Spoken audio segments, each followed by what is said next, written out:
have your Sony unit that's good? Yeah. Can I take a look at it? And Jay has him in the mixer. Oh, okay. Well, because I gave him the cube, he said, I think you're the one who's. You can adjust the power to low or high. So I talked with Ed Lewis. Did he have Sony's then? Yeah, he says he doesn't have any problem. Yeah. But I never have problems with mine. I mean, I don't think we have problems. So you could check the power output bar. Before you turn on, push setting button, then push the power on. And then you go down the list and you can. You know, like that question mark is open, and so you're going out to all the pools, everyone's listening. Does everyone understand technical speak? They all want, they all want to know what you're talking about. Right.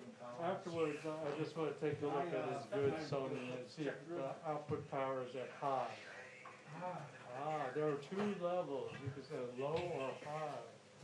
That might help explain. Well, your batteries keep Where on you have dead. your mixer, Jay? Oh no, don't do it after. Also, in the future, She's on channel 2. the red is right. The question normally goes, Channel 2. they know that, am I gonna change the thing? 1, 2, 3. What? Alright, she's on channel 2. Just switch it, She's on because channel 1. everyone's, Thank you. all the other nets you program on Yes, one. yes, I need come back. I'll send you Tony, each question. Sorry. Okay. We have a, Complaining to me because then their editors have to.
Dexter just came to confuse us, man.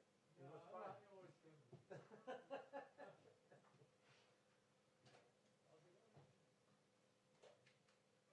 What's that, Jay?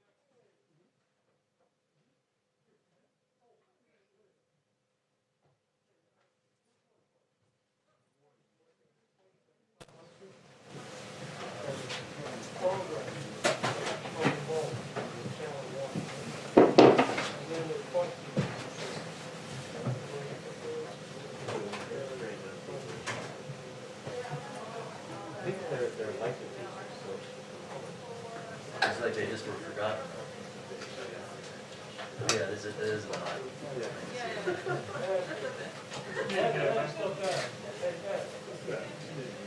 On the cut position, most of us prefer the program or the mult on channel 1. Right, channel 2 is the question. Just a focus. In this case here, it's a little malt, but anything.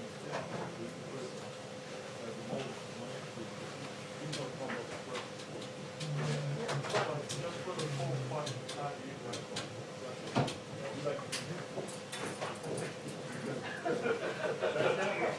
Your mic is ready, lady. Thank you. Did you wee?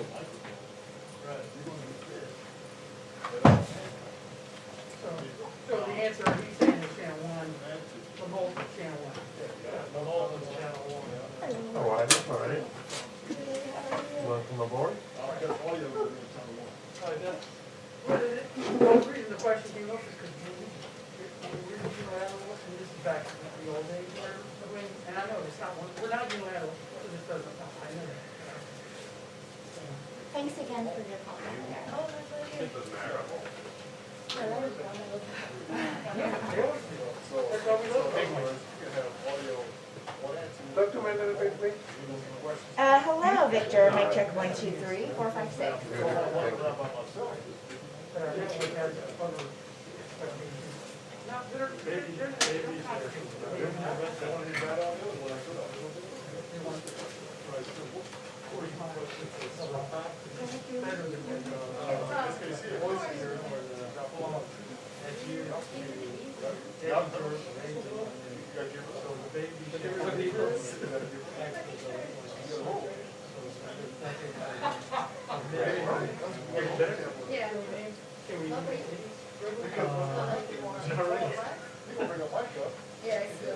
Well, at least I mean, we didn't have someone to be heard.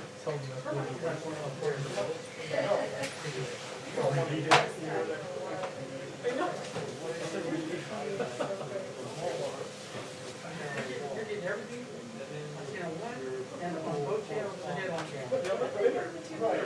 No, good.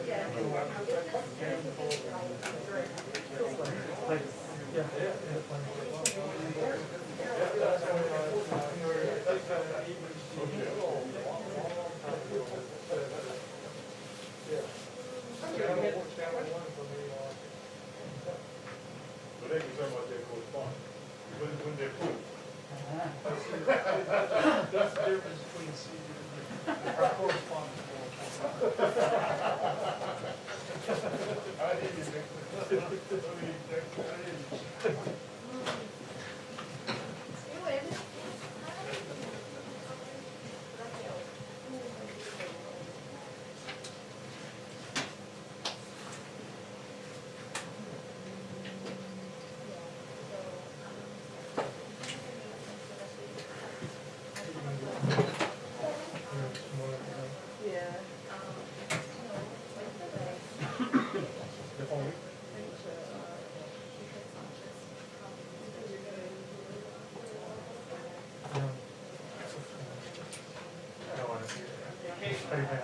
If you want, step a few steps that way, I can get the seal behind you. Gotta focus, I'm not even hearing the program. I'll call Stuart. I just tested it. Hey, can you get me to fix my thing? I'm hearing like random. I'm not hearing that.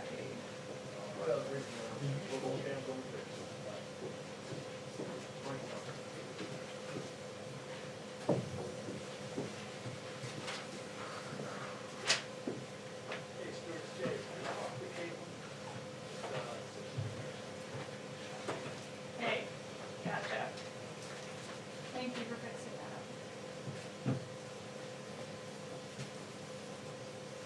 Hey, I gotcha. Got it. All right, thank you, man. See you later. 1, 2, 3, 4, 5, 6, 7, 8, 9, 10.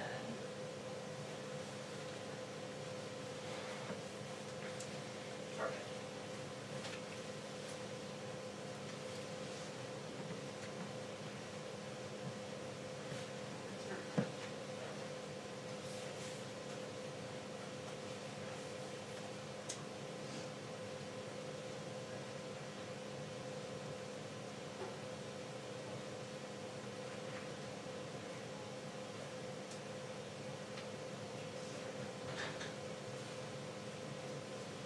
Hey, Kate, can you step like 3 steps that way? Keep going.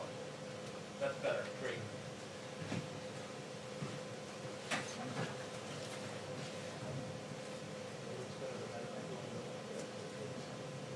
This shot.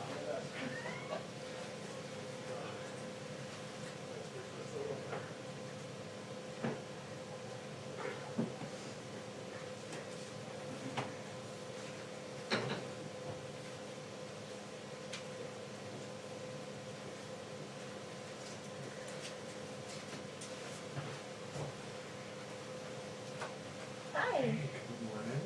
How are you? Good.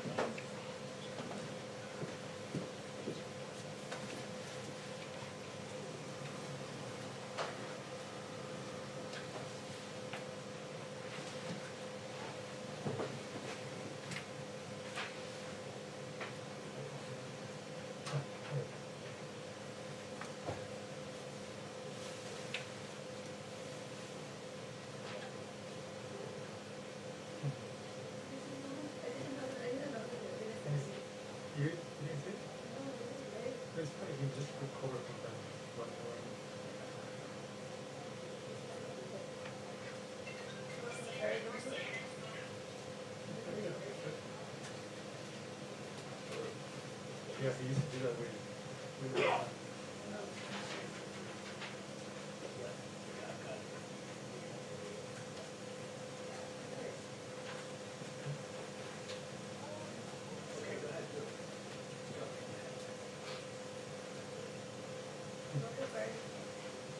Oh, my car is so close. It's up on your phone.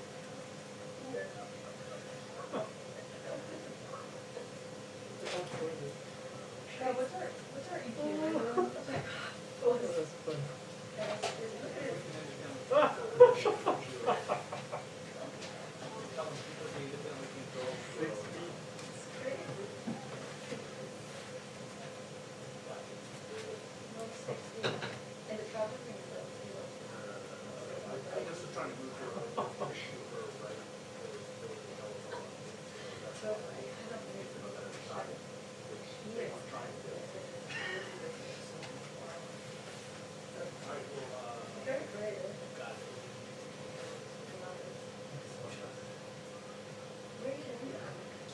Always be kind of.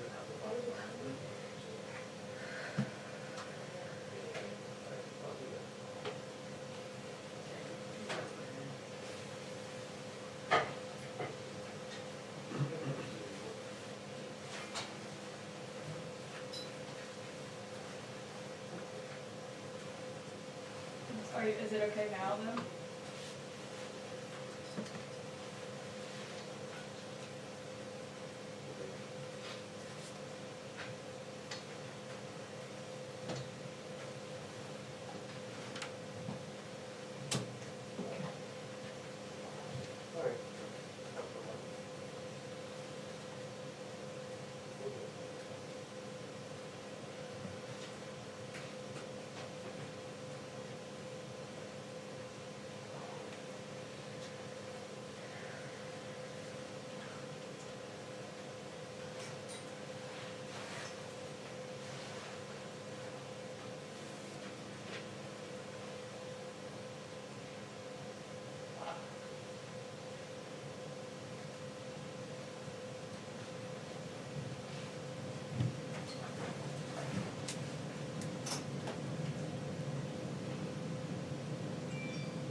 Two-minute warning for the press briefing. 2-minute warning for the press briefing.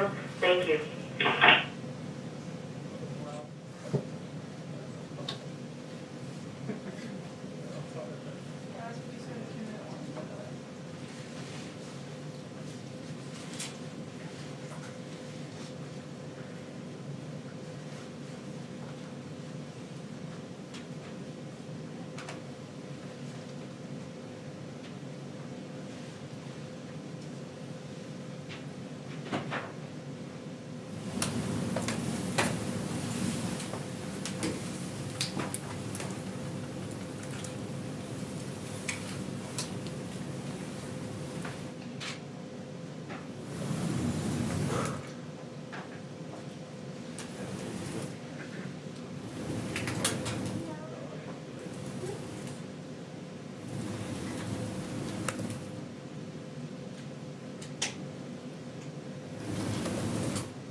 We have 2 minutes.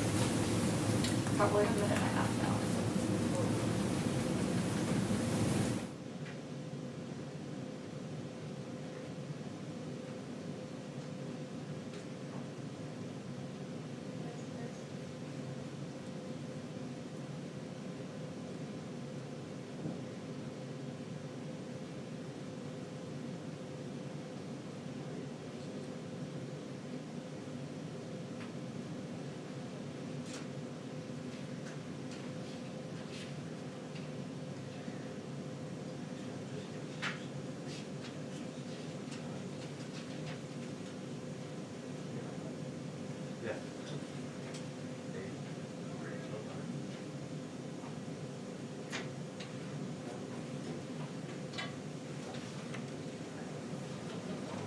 Hi, everyone. Hi.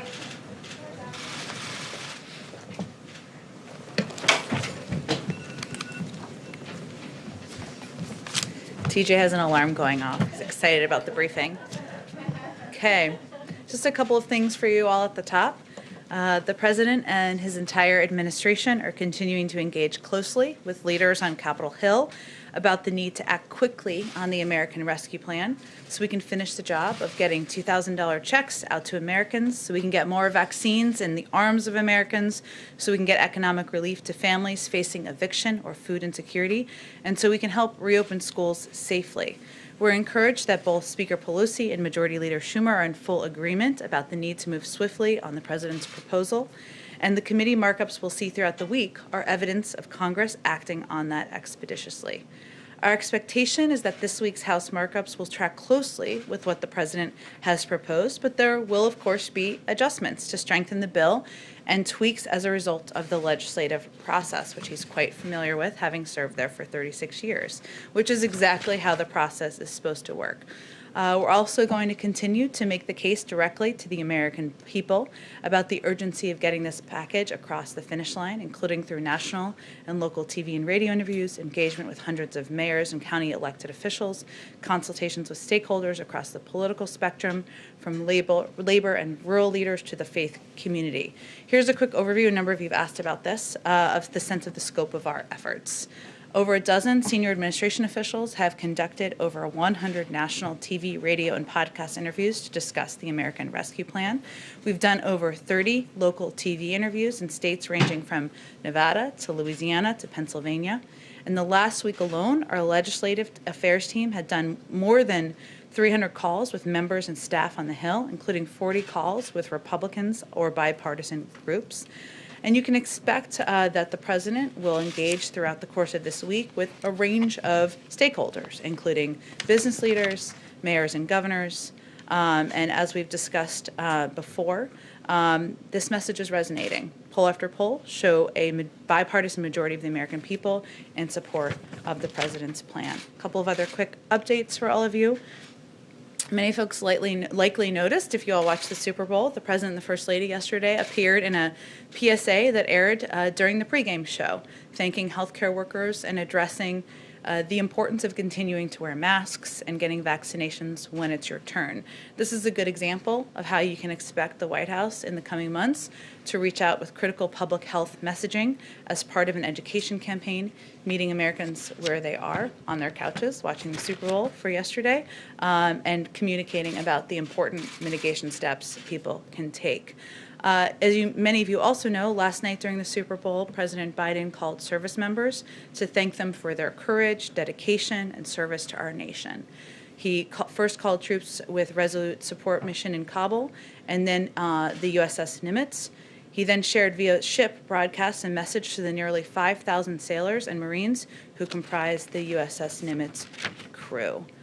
With that, let's get to your questions. Go ahead, Alice. Thanks, Jen. I have two. The first is on your favorite topic, impeachment. Does the president have plans to watch any of the trial this week? And does the White House prefer a speedy impeachment trial, or would the president prefer a full airing of the violence at the Capitol and Trump's role in inciting it through things like live witnesses?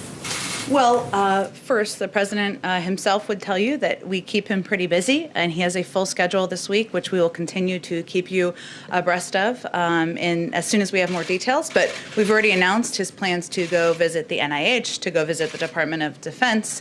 As I noted, he will be engaging with business leaders, mayors, and governors, and of course, continuing to make the case and have conversations with Democrats and Republicans directly about his hopes and plans for the American Rescue Plan moving forward as quickly as possible. So I think it's clear from his schedule and from his intention, he will not spend too much time watching the proceedings of any time over the course of this week. He will remain closely in touch with Speaker Pelosi, Leader Schumer, a range of officials on the Hill about his plan, and that's exactly what they want him to do, is to remain focused on that. And he will leave the pace and the process and the mechanics of the impeachment proceedings up to members of Congress. Is President Biden said there's no need for Trump to receive intelligence briefings. Has Trump requested any? Has he received any? And is that the official decision, or who is that decision left up to? Well, the president said when asked that there was no need for him to receive them, and he referenced, of course, his erratic behavior, which I think many Americans would agree with him on. He was expressing his concern about former President Trump receiving access to sensitive intelligence. But he also has deep trust in his own intelligence team to make a determination about how to provide intelligence information if at any point the former president requests a briefing. So that's not currently applicable, but if he should request a briefing, he leaves it to them to make a determination. Go ahead. Oh, sorry, I've been meaning to go to Reuters next, so we'll go right to you next. Go ahead. Thank you so much. So you mentioned that there will be adjustments, or there could be adjustments to Sure. the ARP. One component of that was really important as far as the campaign promise was the $15 minimum wage. The president has already signaled that that may not make it into the full package. How important is that measure still to the White House, and how will you get it done? And then also the other thing that came up this weekend is looking at tweaking the level of who gets the stimulus checks. And Janet Yellen mentioned 60,000. Can you explain who gets left out, right? You know, if you get the 60, who is between the 60,000 and the 75,000? Sure. Well, in the first question, the president remains firmly committed to raising the minimum wage to $15. That's why he put it in his first legislative proposal, and he believes that any American who is working a full-time job trying to make ends meet should not be at the poverty level. And it's important to him that the minimum wage is raised. He was referring this weekend to, as you noted in your question, the parliamentary process. Obviously, it's the most likely path at this point is through a reconciliation process. There is a parliamentarian who will make decisions about what can end up in a final package. And that was certainly what he was referencing in his comments. In terms of what the options are, we'll see what the parliamentarian decides, and then we'll see what additional options are, but we're getting a little ahead of where we are at this point in the process. I'm sure we can continue to have a discussion about it in here. And then say your second question one more time. 60,000. Sure. Well, one of the pieces that the president has talked about is his openness to engaging and having a discussion about what is called, kind of the unofficially called, I guess, the scale up, right? So his proposal, as you know, had proposed $1,400 checks to make the $2,000 whole. He had proposed kind of a threshold. There's a discussion right now about what that threshold will look like. A conclusion hasn't been finalized. That will be worked through Congress. But either way, his bottom line is that families making $275,000, $300,000 a year may not be the most in need of checks at this point in time. But whatever the threshold is, there will be a scale up. So his view is that a nurse, a teacher, a firefighter who's making $60,000 shouldn't be left without any support or relief either. It's just a question of sort of where the scale up looks like, what it looks like in a final package. But it's still being negotiated at this point in time. Jen, if I could just ask you on the $15, you know, it doesn't make it much harder to get it through if you don't attach it to this COVID relief bill. I mean, does that really, and then the CBO is saying that in fact, if you did go through with it, that you know, it would lead to a 0.9% reduction in the number of jobs. Well, I heard about the CBO score as I was walking out here, so I haven't talked with our economic team about that specifically. And at this point in time, it's still working its way through the process in Congress, and the parliamentarian still has to make a determination about what will be in a final package. I promise I'd go to you first. Thanks, Jen. Next, I should say. Go ahead. Thank you. I have a couple of questions on COVID, but I would like to start with Iran. Sure. President Biden said that the U.S. would not lift sanctions first and that Iran would have to stop enriching uranium before negotiations could resume. But since then, the Supreme Leader has said that the U.S. has to act first and roll back sanctions in order to re-engage. Is this a non-negotiable point for President Biden? And if so, how do you get out of this stalemate? Well, just to be very clear, the president never said that exactly. It was stated by the interviewer, Norah O'Donnell, who did the interview, and he didn't respond to the question. So the president's position is that if Iran comes back into full... I think if we were announcing a major policy change, we would do it in a different way than a slight head nod. But overall, his position remains exactly what it has been, which is that if Iran comes into full compliance with its obligations under the JCPOA, the United States would do the same. And then use that as a platform to build a larger and stronger agreement that also addresses other areas of concern. And that would, of course, be done with our P5+1 partners, as it was done when we were putting together the JCPOA in the first place. So what's the response to Iran's argument that it was actually the U.S. that violated the JCPOA by abandoning it, and therefore it's the U.S.'s burden to re-engage? Well, those were actions of the former administration, as you know, and President Biden, of course, was a part of an administration that were advocating for the plan to be put together to begin with. But I think his position, the position of our national security team, and the position that he's been in discussion with our partners about, or I should say conveying to our partners, is that it's really up to Iran to come back into full compliance and with its obligations under the JCPOA, and at that point, we could move the discussion forward. Thank you. And Sure. Can you talk about the concrete steps the administration's doing to target and stop the spread of the variants we keep hearing about? Does that include surging vaccines to areas impacted like South Florida or California with the B117 strain? Well, I know for those of you, and I know we had a lot of briefings today, who had the opportunity to participate in the briefing with some of our medical and health experts. They talked about the importance of not only vaccination, getting the vaccine when you're eligible, that is a protective step, obviously, and also abiding by a number of the mitigation steps that our health experts have recommended. But beyond that, I'm not going to go beyond the advice of our health and medical experts at this point in time. Go ahead, Caitlin. Two questions for you. One, on the minimum wage, you're saying it's up to the parliamentarian to make a decision about whether that can be included in here. Of course, we know Senator Sanders said they're still waiting on that, but technically the vice president could overrule the parliamentarian on this, and it hasn't happened in a long time, but is that an option the White House is considering? Would President Biden want Vice President Harris to overrule the parliamentarian to include this in this package? Well, I'm not aware of that being allowed. I'd certainly take you at your word. I think our view is that the parliamentarian is who is chosen typically to make a decision in a nonpartisan manner in terms of what can be included in a package that goes through reconciliation is the proper process for this to journey through. So when President Biden told CBS that he did not think it was going to survive, who had told him that it wasn't going to make it through likely?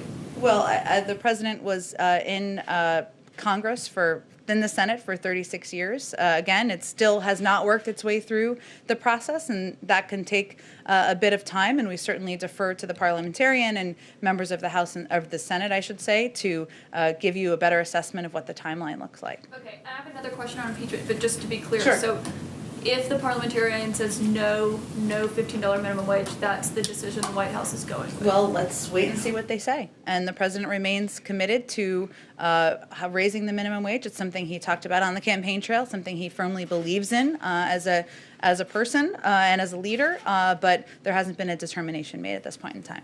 Okay, and so on impeachment, the president and the White House has not said either way if he believes that former President Trump should be convicted by the Senate in this trial. But if he doesn't believe that he should get access to intelligence briefings, why can't he say whether or not he should be convicted by the Senate? He's no longer in the Senate. He's retired from the Senate, and he's president of the United States, and his focus is on getting relief to the American people, and that's exactly what he's conveyed publicly, of course, and privately as well, and he'll leave it to his former colleagues in the Senate or members of the Senate to determine the path forward. But doesn't he think that someone, if he believes his behavior is too erratic to get access to intelligence, then doesn't he believe that he should be barred from holding office again? Well, he ran against him because he felt he was unfit for office, and he defeated him, and that's why he's no longer President Trump is no longer president of the United States. So I think his views of the former president are pretty clear, but he's going to leave it to the Senate to see this impeachment proceedings through. Go ahead. Just to follow up on that question, will the president commit to giving his view once all the evidence is heard in the impeachment trial? And then secondly, a question on Myanmar. What is the U.S. doing to perhaps accelerate some of the action we're seeing over the weekend with protests? And secondly, how concerned is the U.S. about China, which has not stepped in forcefully and is not calling it a coup? Sure. The our national security team has been in touch with a number of our partners and allies. We were outspoken quite quickly in the days following the coup, and we designated it a coup very quickly. In terms of what actions we're taking, there are considerations that are underway or policy processes that are underway on our national security team as we speak. I don't have an update on that today, but when we do, we'll certainly make you all abreast of that. And certainly we are concerned about China's absence from the conversation and lack of a vocal role here.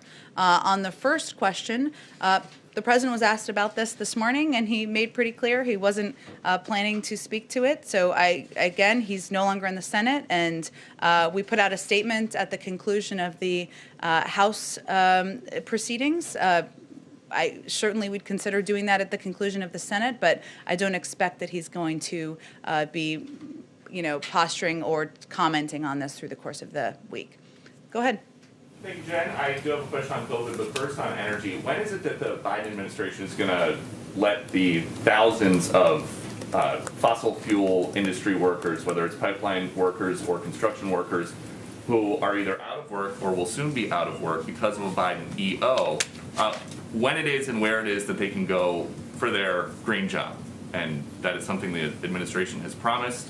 There is now a gap. So I'm just curious when that happens, when those people can count on that. Well, I'd certainly welcome you to present your data of all the thousands and thousands of people who won't be getting a green job. Maybe next time you're here, you can present that. But you said that they would be getting green jobs, so I'm just asking when that happens. Richard Trumka, who is a friend, longtime friend of Joe Biden, says about that day one Keystone EO, he says, I wish he, the president, had paired that more carefully with the thing that he did second by saying, here's where we are creating the jobs. So there's partial evidence from Richard Trumka.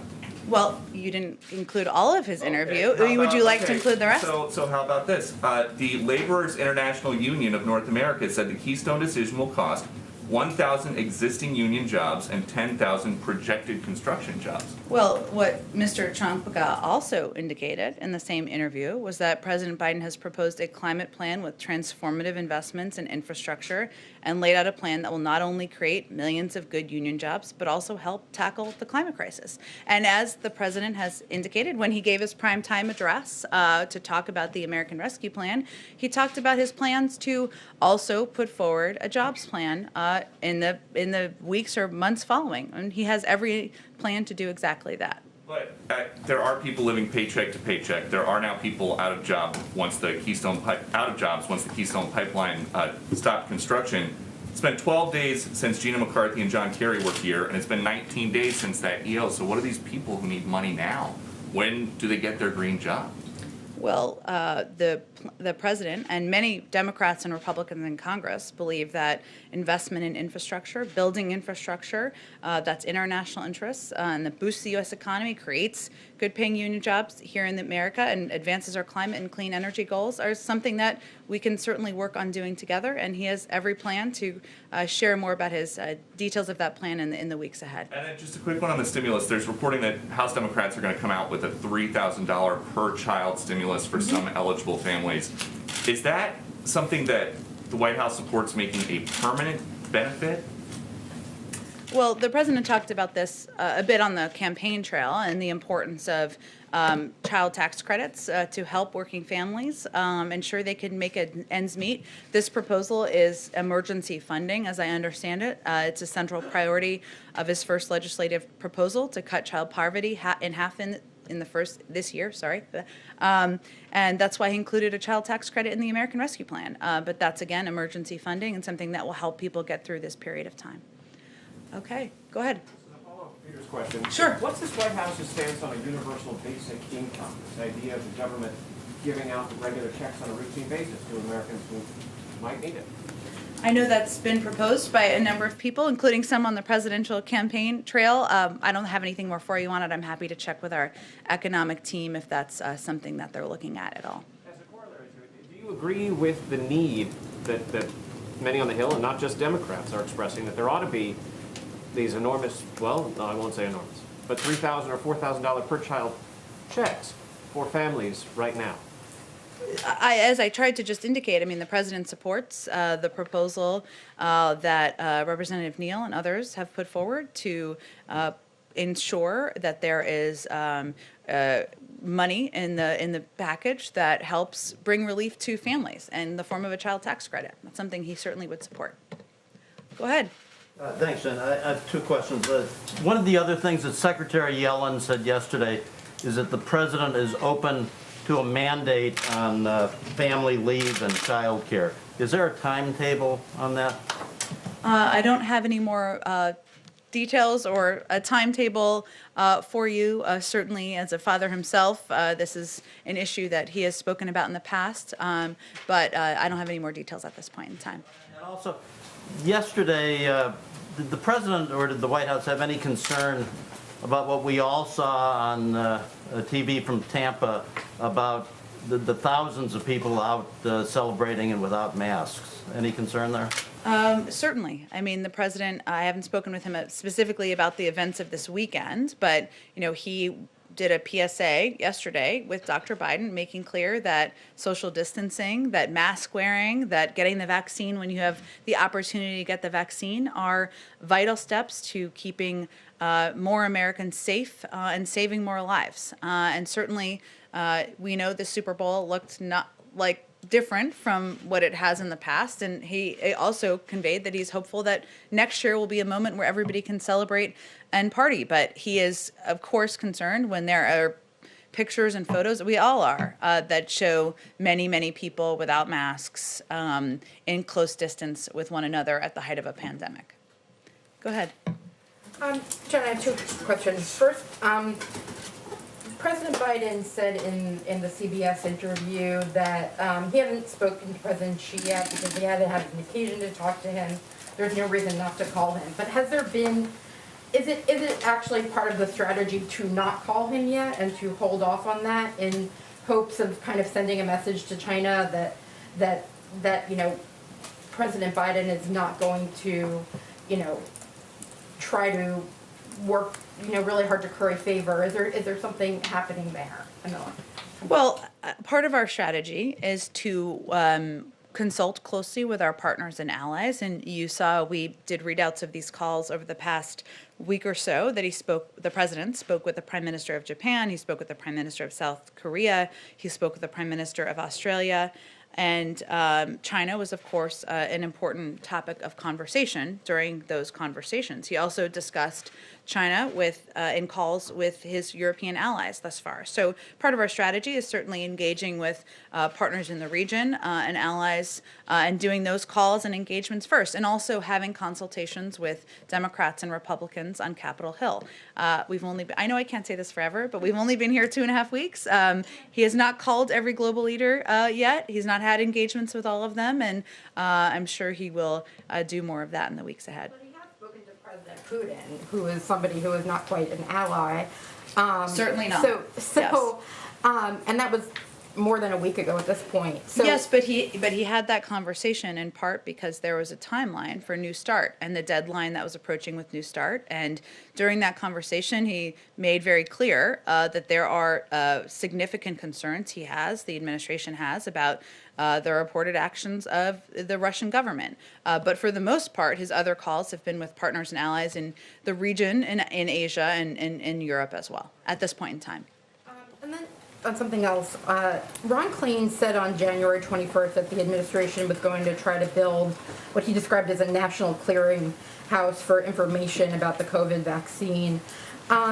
Is something like that being built in the administration? And if so, how long do you think that's going to take? I think people are really struggling to find information about their state, their county, and you know, there's so much difficulty in the vaccination process. You're right. There's a great deal of confusion, and one of the focuses we have had is trying to alleviate that confusion. And part of that has been through working with governors and local elected officials. One of their biggest requests has been to have more of a heads up on how much vaccine supply there would be. Of course, to increase vaccine supply, we've worked to do both to ensure that there's 3-week planning time for vaccine allocation, increases in allotments as supply allows, and of course deploying government resources to sites where they are needed. We're looking at a host of measures that could help us achieve our goal, of course, of getting 100 million vaccines in the arms of Americans in the first 100 days, and also ensuring that we're reaching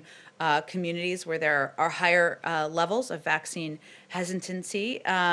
But the president has directed his team to use whatever tools and resources necessary to get the job done. So there are a range of options under consideration, but I don't have any updates for you on that particular proposal. Certainly, a lot of people would love that, but we're looking to prioritize how we can be most impactful as quickly as possible and working with states and governors to make those determinations. Go ahead, Ann. Thank you. Back on impeachment, you mentioned that the president will be in close contact with Senator Schumer. Do you expect that to be daily? Have they, for example, have they spoken since he's gotten back from Delaware? Will that be a regular way that the president is briefed on the progress of the impeachment trial? I don't expect that would be a primary topic. I actually expect it would be more about the American Rescue Plan and progress being made on that front. There are, of course, markups happening this week, more on the House side, and the president has remained in close touch with Speaker Pelosi and Leader Schumer very regularly over the course of the last few weeks, and I expect that would continue. Do you expect that they will have any strategy discussions at all as the trial is unfolding? I don't expect that would be a primary point of discussion of their conversations. You said that he's busy and he's not going to be spending moment by moment attention to it this week, but will he get a daily update or perhaps more frequently than that from White House staff? I don't expect that will be a primary focus for him this week or of his senior staff either. I have a foreign policy question Sure. following on Lisa's question about Iran. When the president ruled out dropping U.S. sanctions, immediately he didn't then go on and talk about some of the other strategies that are out there, including, for example, that the United States might drop its objections to Iran receiving an IMF loan, COVID-related IMF loan. There are a couple other ideas that would allow Iran to get some economic benefit that would not be sanctions and maybe grease the wheel for negotiations. Does the president have a view on those strategies, and were they part of the discussion at the principals meeting on Friday? I'm not going to read out a principals meeting, which was primarily focused on a range of issues in the Middle East. Of course, Iran was a topic of discussion, or was expected to be a topic of discussion. I think during the interview, the president was asked about whether he would roll back sanctions, and he conveyed no, that the ball is in Iran's court. It wasn't a more extensive conversation than that during the interview, and that's long been his position. So that really is the next step in terms of engagement with Iran from here. Ruling it out necessarily, that there might be other ways to sort of help Iran get back to the table that would be short of dropping U.S. sanctions? Well, again, I think his view is that the ball is in Iran's court to come back into full compliance with the JCPOA, and that would be the basis for the United States doing the same, and then using that as a platform to build a longer and stronger agreement. But that is really the next step, in his view, in the process. I have one more very quickly on the post office, if I could. On-time first-class mail delivery dropped to 38% in December of this year from 92% the year before. Does the president have a view on whether the Postmaster General should keep his job, and if he would like to see the Postmaster General removed, would he move to change the makeup of the governing board that could make that happen? Well, as I understand it, there are a number of openings right now on the governing board of the post office, or vacancies, I should say, that would, of course, work their way through a personnel process. I don't think I have anything more on this for you, but I can follow up with our team and see what more we can report out. Go ahead. Back on the subject of the COVID checks, Bernie Sanders said it would be absurd to lower the threshold, the income threshold, and some other Democrats have raised the prospect that doing so could lead to a political backlash, given voters in Georgia were explicitly promised this aid by the president, and they didn't really have any reason to believe that fewer people would qualify for that aid under the Democrats' plan. So I'm wondering if that's something you guys are concerned about, and how you would address that criticism. Well, the president proposed the $1,400 checks to make plus $600 is of course $2,000 because he was felt it was important and vital to get that direct relief to as many Americans as possible and target that relief to the Americans who need help the most. And that's how his original plan and proposal was designed. He's also said, and I've said many times from here, that the final plan will look different from what the plan he proposed in his joint session address. It's still working its way through Congress, and I don't think a conclusion has been made yet on the exact level of targeting. And when it does, we're happy to have a conversation about that. But part of this is an opportunity for members of both parties and members who are across the political spectrum, of course, even in the Democratic Party, to weigh in on what the path forward should look like. Go ahead in the back. Thank you, Jen. A little bit of follow-up on the Iran and China question. What does President Biden consider the biggest threat to the U.S. national security? Overall in the world? Yes. I'm not sure I'm going to define that for you in this moment. There are a range of threats that he's talked about in the past, and I'm sure he'll have more to say on his national security approach and strategy in the weeks ahead. One question. Last week, a report made by NGOs and universities was sent to the White House recommending that the United States break negotiations on trade and others with Brazil over climate and human rights violation. And likewise, some Democrats on the Hill already had expressed the same opposition to expand economic partnership with Brazil. Is the White House paying attention to those reports and to what's happening in Brazil? We certainly are paying close attention to what is happening in Brazil. Obviously, we share a vibrant partnership that spans 2 centuries of mutual interest and shared values. And we, have even announced in recent days, on February 5th, the United States government through USAID announced it has delivered an additional $1.5 million in emergency COVID response in Brazil. And we, of course, remain, closely engaged in what is a significant economic relationship. We are by far the largest investor in Brazil, including in many of Brazil's most innovative and growth-focused companies, and we'll continue to strengthen our economic ties and increase our large and growing trade relationship in the months ahead. But Jen, the policies of the Brazilian president and President Biden on many issues, climate, gay rights, other ones, are very different. Mm-hmm. How can they work together? Well, just as is true in many of our relationships, we look for opportunities to work together on issues where there is joint national interest, and obviously there's a significant economic relationship, and we will not hold back on areas where we disagree, whether it's climate or human rights or otherwise. And so that will be the path forward with our relationship with Brazil as well. Go ahead, Yamiche. Thanks so much. A few questions. The first is, what should Americans take away from the fact that President Biden campaigned on unity, talked about unity, got into office, about 2 weeks in, has decided, all but decided it seems, to go with a process where Democrats can pass a $1.9 trillion plan without the support of Republicans? I know that there are Republicans across the country that the White House is pointing to saying they support this bill, but there is the fact that Democrats don't have to have Republican support in Congress for this bill, and the president is seemingly supporting that process. So I'm wondering what people should take away from that, and will that definition of bipartisanship be the one that is going forward with this White House? Well, the president ran on unifying the country, not on creating one political party. But I will note that 16 of the last 21 reconciliation bills that have gone through Congress have been bipartisan.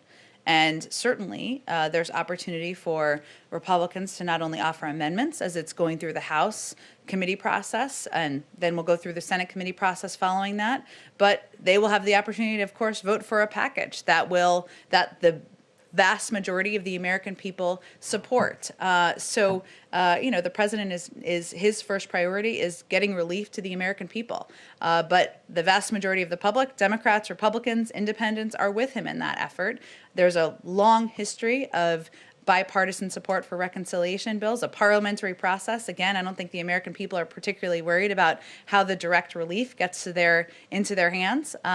And that if that's the process that it moves forward through, which seems likely at this point, the president would certainly support that. I have a question also on impeachment. I know the president, you say, isn't going to be watching it, but there are going to be millions of Americans who will be watching it. I wonder what the president's message is to Americans, especially the ones that are still mourning the loss of people who died in the Capitol, who are still wondering whether or not former President Trump will be possibly acquitted in this trial, even if President Biden doesn't want to say whether or not President Trump should be convicted. I just wonder if the White House has any message to Americans who are gearing up for what could be a tumultuous and traumatic 2 weeks. Well, the president's focus is on delivering what those millions and millions and millions of Americans care deeply about, which is getting the pandemic under control, putting putting millions of Americans back to work, getting vaccines in the arms of Americans, reopening schools. And he has been clear that he views the events of January 6th as a horrific attack on our democracy. He put out a statement, we put out a statement from him, I should say, when the House voted, but he's going to leave it to the Senate to determine the path forward here. That doesn't change, and his view is that he was elected to deliver on the promises he made on the campaign trail. So that's what he's going to keep his focus on in the weeks ahead. Go ahead. Oh, go ahead, Yamiche. Saying that the GOP can offer amendments, that doesn't mean that they have to listen to them or accept them. So I wonder then if Republicans have to just accept what the Democrats have approved. I just wonder if you could talk a bit more about this definition of bipartisanship, because there is this, I know you're saying that Democrats and are giving Republicans the opportunity, but there's still this idea that Democrats are in 2 weeks in are going it alone. Well, again, 16 of 21 reconciliation bills in the past have received bipartisan support. And the ideas in this package, the proposals in this package, have broad support from Democrats, Republicans, and independents across the country. So I would pose the question back to Republicans. Why aren't you supporting what the vast majority of the public supports? I'll leave it at that. Go ahead. Oh, sure, go ahead. Completely It's okay. different, but we can switch topics, it's fine. Go ahead. A completely different topic, which is Defense Secretary Lloyd Austin wrote his first memo on January 23rd that the president had ordered a 90-day commission to pursue solutions to sexual assault in the military. I'm wondering if you could talk a little bit about if that's a White House commission, a defense commission, who picks the commissioners, anything more you can say about that commission that's supposed to be looking at sexual assault in the military. I believe it's a commission at the Department of Defense. It's certainly an initiative the President of the United States supports, but I would send you to the Department of Defense for more specifics about the timeline and membership. Go ahead.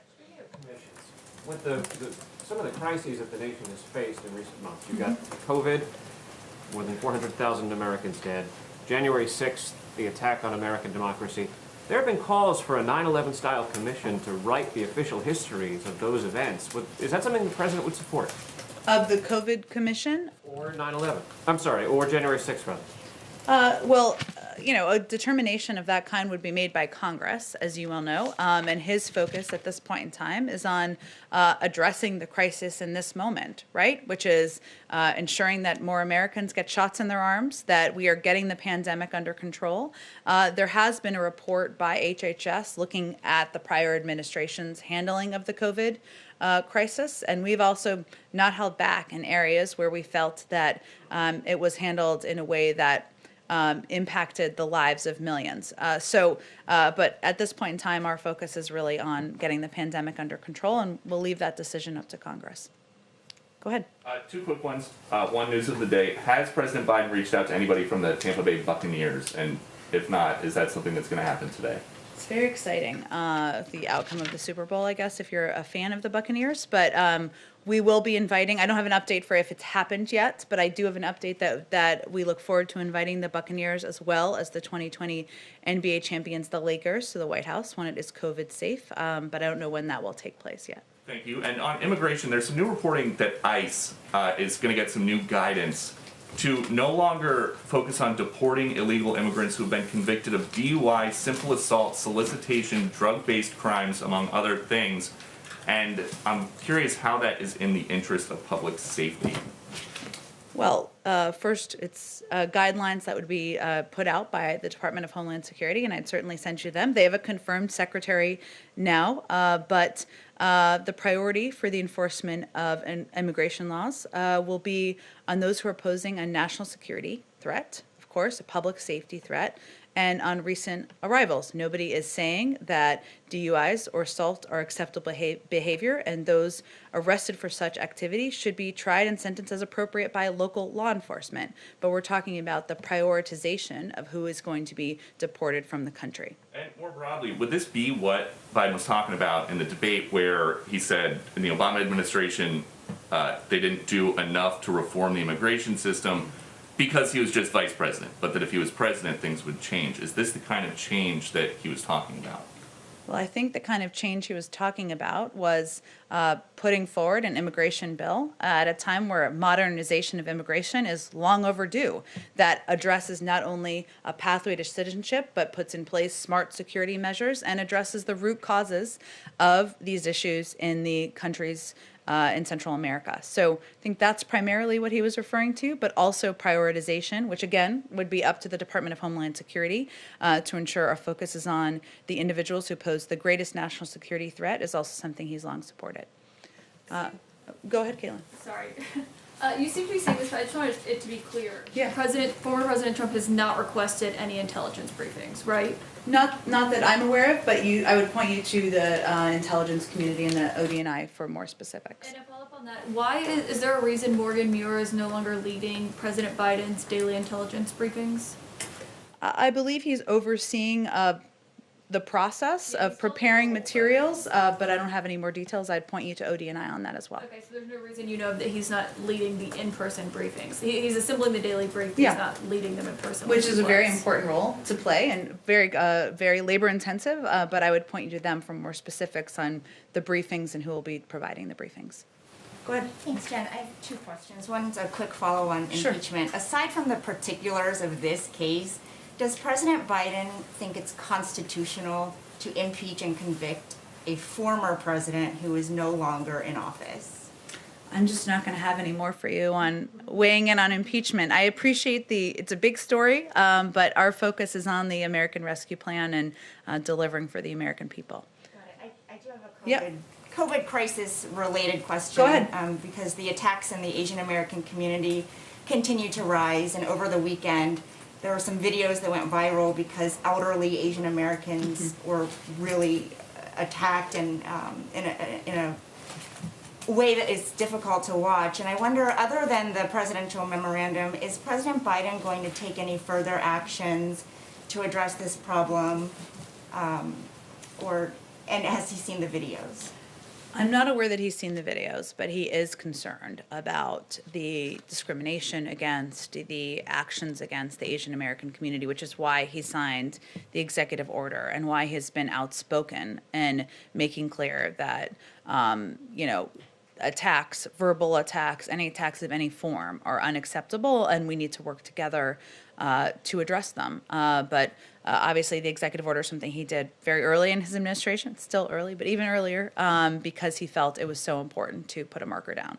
Is there anything more that can be done, like offer DOJ or FBI assistance to local law enforcement authorities? I mean, I'd certainly defer to, we would support, of course, additional action on a local level or federal level, but I would send you to DOJ or FBI for any further specifics on that. Thank you, everyone. See you tomorrow. Thank you.